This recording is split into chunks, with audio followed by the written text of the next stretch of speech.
てしまう。浮ついた夜の静けさや明け方に窓をかすれ落ちた星があったこと、言葉をいつも重ねながらふさわしくないと気づきながら、簡単に夜は明けて空を塗りつぶしてしまう。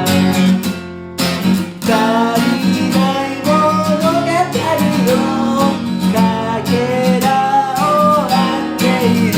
手を鳴らせ最後の行列が、奴らの灯した赤い火が夕暮れに追い越してゆく。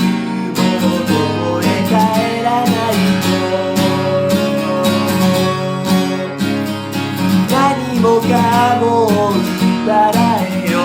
散らかった部屋も片付くぜ。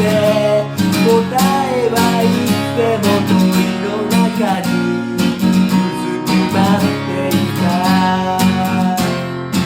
名もない別れ道が後ろに去ってゆく。空よげる通りの災難が笑いと